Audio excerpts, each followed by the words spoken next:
Okay, AP style review, applications of differentiation from like chapter 3 concepts, really. Okay, we'll start with some multiple choice, going to FRQ as usual. This one was number 78 from an old AP exam, so this one would be a calculator problem. Not that you really need your calculator on this. So it says the function f is differentiable and increasing. That's key. For all real numbers x, and the graph of f has exactly 1 point of inflection. Of the following, which could be the graph of f prime, the derivative of f? Okay, so if my function f is increasing, what does that mean about the derivative? All above the x-axis. Good. All above the x-axis is positive. So right away, that eliminates b, d, and c, just from that one statement. Now my other key thing here is that it has exactly 1 point of inflection. And a point of inflection is where it changes concavity on the original graph, but on the derivative, it has a extrema, or like a max or a min. So that eliminates E, because E has 2 extrema. Now don't let this confuse you. If you're like, oh my gosh, that is a cusp or a corner, it's not differential. This is the graph of the derivative. So this one would be A. Not bad. Moving on to number 2. This one was 82. So again, this would be on the calculator portion.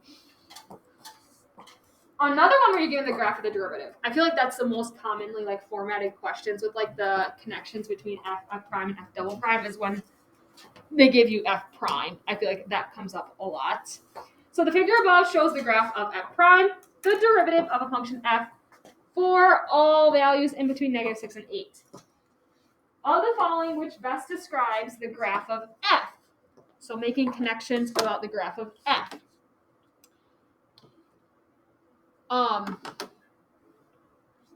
Okay. Looking at my options, they're specifying extrema, relative maxes and mins, and points of inflection. So I have a relative min anytime my derivative changes from positive to negative. So that would be that point right there, positive to negative. That would locate a min. I don't know why this like isn't working very well. A min on f.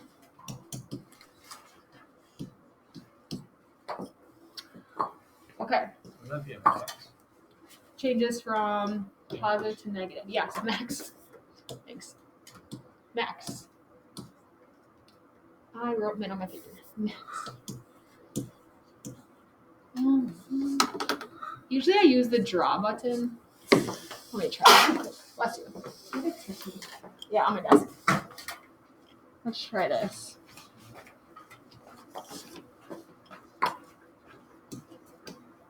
Still not working.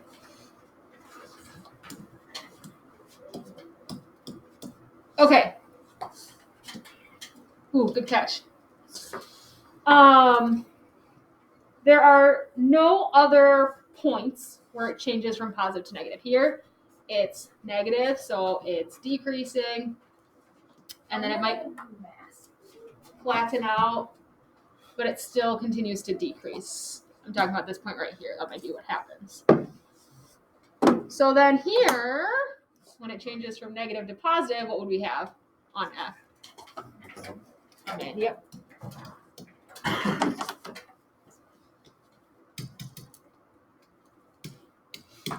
Okay. So it looks like I have one of each. So that eliminates these options. Now I gotta determine how many points of inflection. So as I mentioned before, those are extrema on the derivative. Mins and maxes. Okay, careful. This is not a min or a max. This would be 1. This would be a point of inflection on F. This would be a point of inflection on F, and this would be a point of inflection on F. So there's 3 points of inflection, so it would be A. Okay.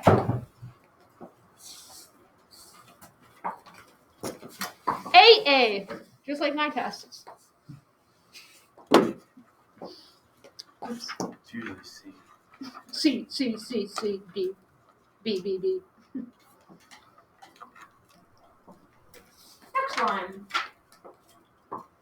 This one's kind of a weird question. It's really not too bad, it's just a little different. A differentiable function f has a property that its derivative is less than or equal to 3 for all numbers in between 1 and 8, and f of 5 is 6. Which of the following could be true? F of 2 could be 0, f of 6 could be -2, f of 7 could be 13. So there's a couple of ways you can probably tackle this. I personally like to just draw like a quick like little sketch here. I'm like, okay, I know that the slopes all have to be less than or equal to 3 in between 1 and 8. That's what that's saying. All the slopes have to be less than or equal to 3. And I know f of 5 is 6.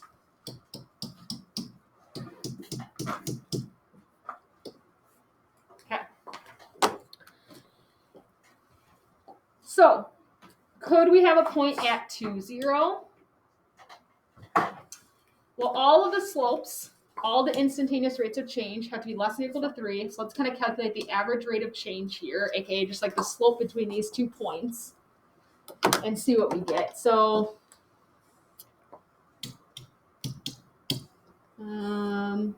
6 minus 2, no, 6 minus 0 over 5 minus 2. We get that the average rate of change or the slope between those is 2, and that is less than or equal to 3. So that's good. That could be on the curve. Could be on the curve.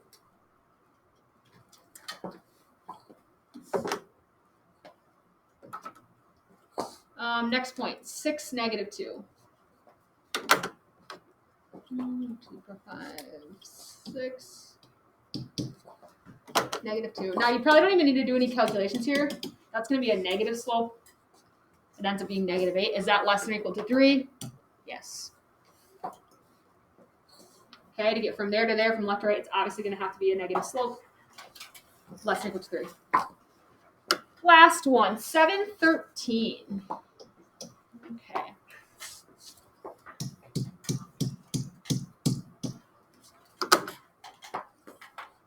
$713. So this one looks a little bit steeper. Let's calculate the slope there. 13 minus 6 all over 7 minus 5.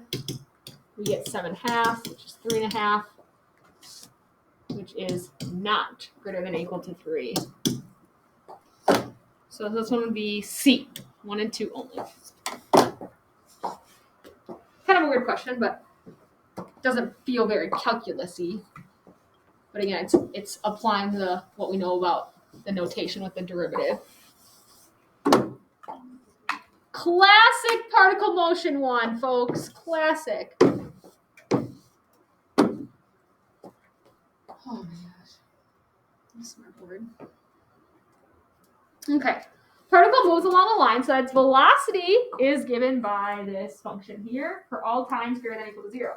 For what values of time is the speed of the particle increasing? Okay, speed increasing, that's when you have to look at the velocity and acceleration having the same sign. Okay? When is the speed increasing? Speed's like talking about the velocity. The rate at which the speed is changing is talking about the acceleration.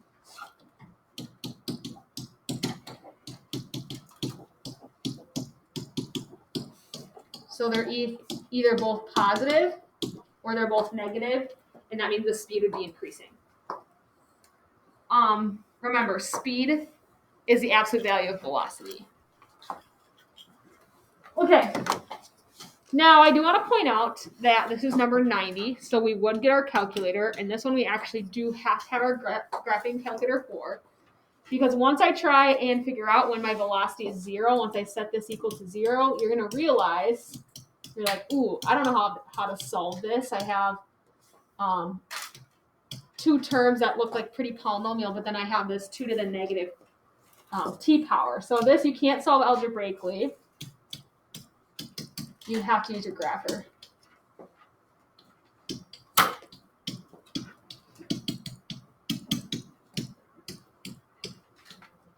Use GC, which I gotta pull mine out. So put that into your Y1 if you want to, or you can just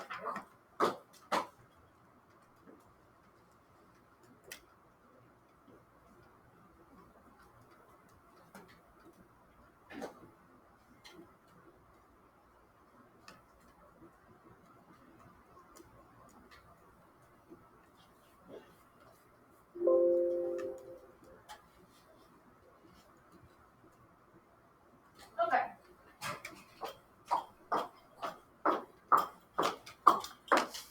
So into my Y1, I want to type in negative t cubed plus 2t squared plus 2 to the power of negative t.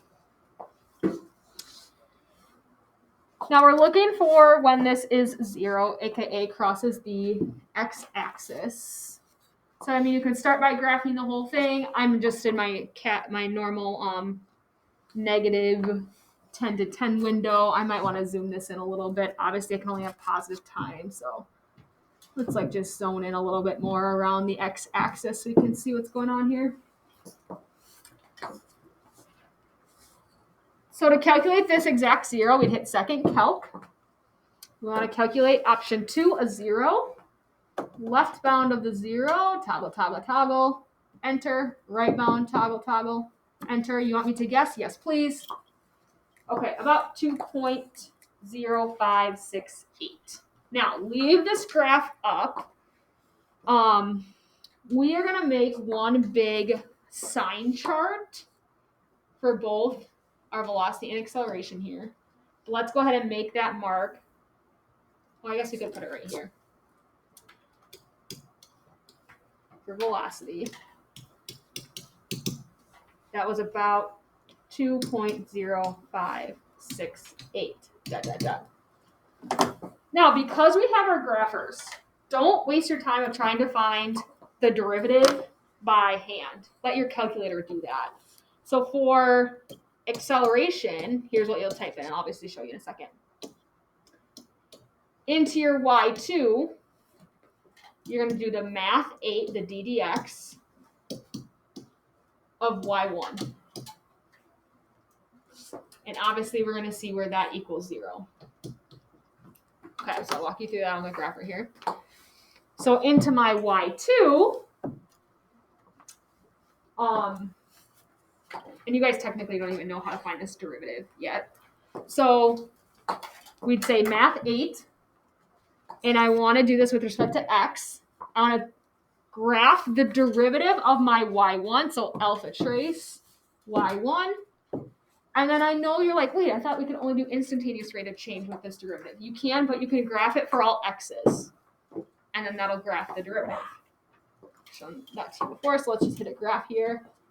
There's my acceleration graph. And it's nice with these newer calculators, like they show up in 2 different colors.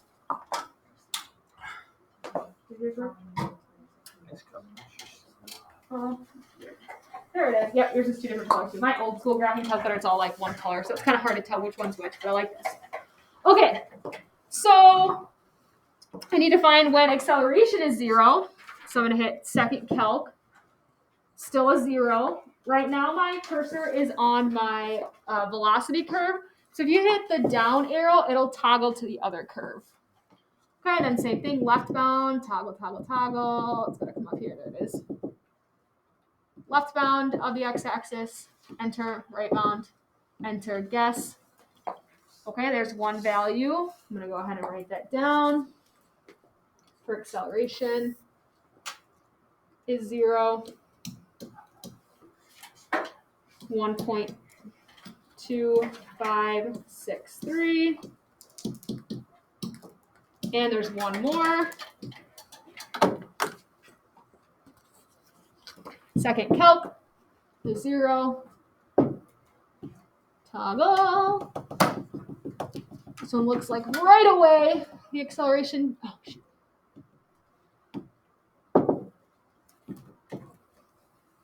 About 0.1767. Okay. Now, you can do 2 separate sign charts if you wanted to. I honestly think it's easier to just do it all in one. So let's make a big sign chart. I'll maybe come over here.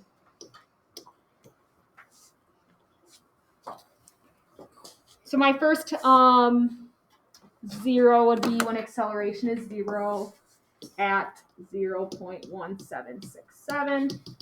And then again at 1.2563.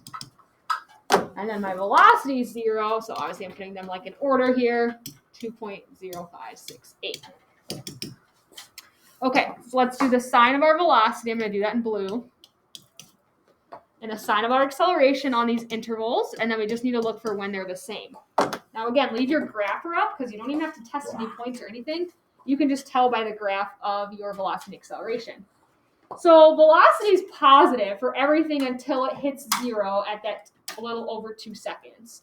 So velocity, positive, meaning values above the x-axis, positive, until it reaches here, and then all of a sudden it's now negative below the x-axis. So that's basically like my signs filled in for velocity. Acceleration, in between 0 and that first intercept is negative. And then in between that intercept and the next one, it's positive. And then from there on out, it's negative. Okay. So now we're looking for the intervals where they have the same sign. That would be here where they're both positive. That means it's increasing in the positive direction. When they're both negative, that still means the speed is increasing just in the negative direction. So my correct option would be E.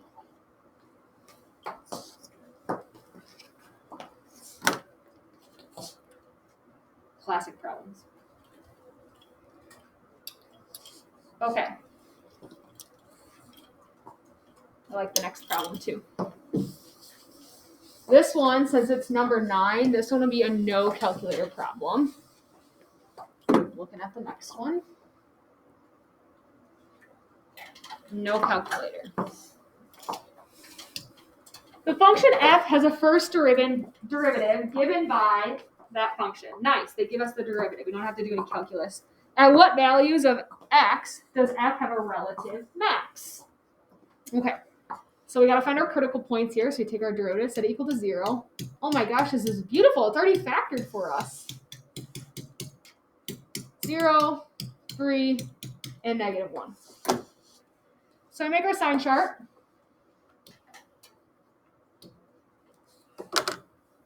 -1, 0, and 3. We're going to figure out what the signs of f prime are. All right, now, an easy way to do this, folks, especially because this is like in factored form, is just think of like the signs. So if we wanted to test like -2, I'm going to come over here and do this. If we want to test -2, just think of the sign here. Don't even think of like the number. Don't even crunch the number. That first factor is going to be negative. Anything squared is going to be positive. And then -2 plus 1, that's going to be negative. So all you got to do is, okay, well, what's a negative times a positive times a negative? That's going to come out positive. So don't even like worry about, because you don't have a calculator, don't even worry about like plugging it in, getting numerical values. You just have to figure out the sign. Okay. Now, same thing with like, oh my gosh, I had to try to do that with fraction with -1/2. Just think of the signs. Obviously, if you plug that in for x, it's going to be negative. The second quantity, anything squared is going to be positive. -1/2 plus 1 is going to be positive. So that's going to come out negative. Okay, and then do the same for your other intervals. So 1, that would be positive, positive, positive. And then you're like, okay, anything obviously bigger than that, those are all going to be positive. So I like to actually sketch in what f is doing. So if my derivative is positive, it's increasing. negative, it's decreasing, and then increasing, increasing. And this kind of helps me see, hey, here's where I would have a max at -1 only, A. That's a nice, easy problem.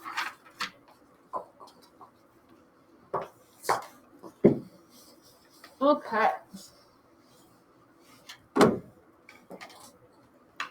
Next one. Let capital F be a function defined for all real numbers x such that the derivative is greater than 0 and the second derivative is greater than 0. Which of the following could be a table of values for f? All right, if my first derivative is positive, that means f is increasing. So just taking that piece of information, look at my tables here. A, values are decreasing, right? And it can't be that. What other one can I eliminate? E. Yep, E. It's decreasing, then back to increasing, increasing. Okay, so eliminate cells just from that first statement. If my second derivative is positive, technically that means f is concave up, and it means my slopes are increasing. That's another way to think of like concavity. Your slopes are increasing.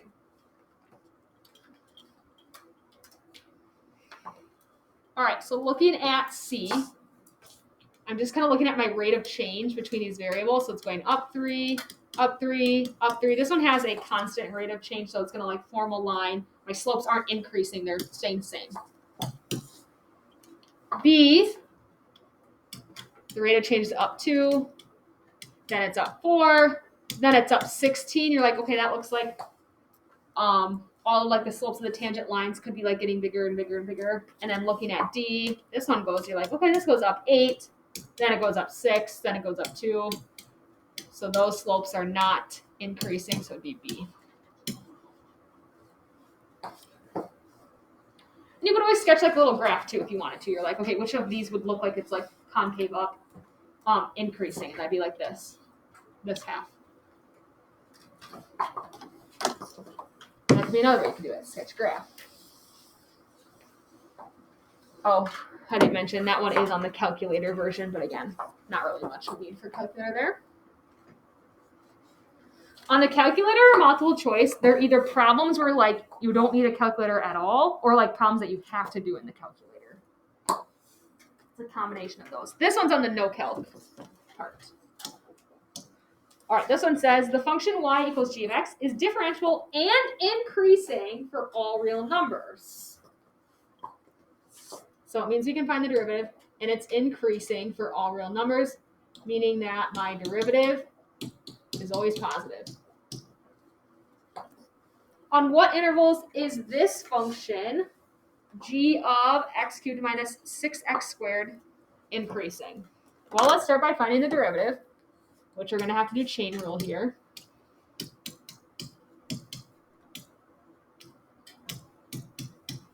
Okay, so y prime would be g prime of x cubed minus 6x squared. Chain rule times the derivative of the inside, 3x squared minus 12x. All right, now this first statement told me that g prime of anything is always positive. So this piece right here is always going to be positive. It's increasing for all real numbers. That's always going to be positive. So what I need to figure out are some critical numbers here. So I'm going to set this equal to 0. Now again, we don't even really need to worry about this. We know it's always going to be positive. So when is this equal to 0? I factor this. Interesting. Oh no. I don't know what just happened there. Okay, well, hopefully you have that written down. Sorry. I'm looking at when this equals 0.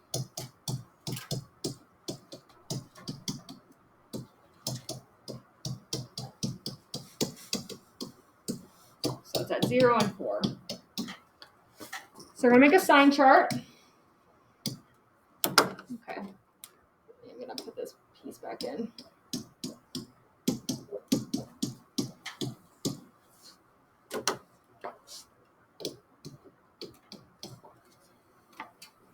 So again, we don't really need to test like numbers per se. We're just kind of testing like the sign of everything. So if I do like y prime, it's not in terms of f prime of -1, this is always positive.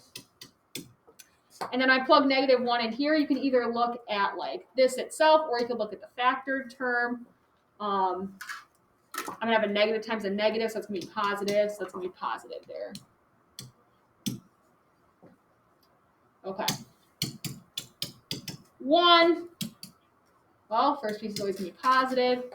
Here, 3 times 1 squared minus 12. That's gonna be negative. So it's gonna be negative.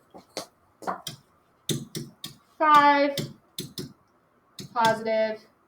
Okay, here, 15 times 1, positive, positive. Okay, so we're looking for which intervals the function is increasing. I probably should have mentioned that. That's why we did this first derivative test. So I'm looking for when the first derivative is positive. So that'd be A. Okay, we have a couple of minutes. My watch says 1:44. We'll stop there. I don't like rushing through problems. And we'll pick this up at our next Calc RTI party. Yay. Thanks for joining. That was a fun math lesson. Yeah, you understood all of it? No.